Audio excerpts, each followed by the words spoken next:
Irritated President William Ruto has read the Riot Act on members of his cabinet and senior government officers over complacency in their undertaking as public officials. The president maintained that he will not let anyone derail him from fulfilling his promises to Kenyans. Ruto surprisingly walking the talk after several cabinet and principal secretaries were locked out of Tuesday's State House function. Moiga William begins our broadcast tonight. At exactly 9 a.m. Tuesday, President William Ruto appeared from the doors of State House, Nairobi. The national anthem, followed by the East African anthem, to witness the 20th signing of the performance contract by Cabinet Secretaries. First on the list to append his signature was Prime Cabinet Secretary Musalia Mudavadi, with others following suit. Conspicuously missing were Interior Cabinet Secretary Kithure Kindiki and his trade counterpart Moses Kuria. Taking to the podium, a seemingly irritated president revealed a section of government officials had been locked out over lateness. We have a job because we have a contract. If you cannot keep time with your employer, you have basically dismissed yourself. I mean, it's just as simple as that. So, for those who came late, who are members of the executive, I will be expecting a written explanation, and it should not include matters of traffic.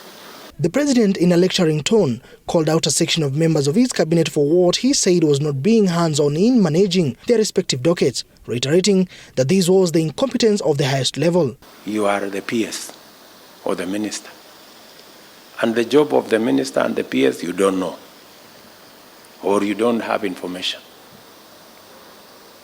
How do you run a ministry or a department or a parastatal if you have no information? Backing his boss, Deputy President Rigathi Gachagua did not hold back from spilling the beans, sharing reasons behind the recent directive by President limiting foreign trips to only 45 days annually. Gachagua lamented that tours outside the country had even affected the running of cabinet affairs. At times we have tried to hold cabinet committees, we can't. 5, 6, 7, 8 ministers are out of the country. Some change clothes at the airport from one country to another. I find that many of you, the people I speak to, don't even know what is going on in your ministries or departments. The head of state also took issue with the state of corruption in the country, noting that he will ensure all cartels in the government are neutralized and that his administration will take a keen look at the management of public funds and resources. It will not be business as usual. I made a commitment to the people of Kenya that there will be no money to steal. The public is tired of our persistent appeals, pleas, demonstrations, and threats against corruption.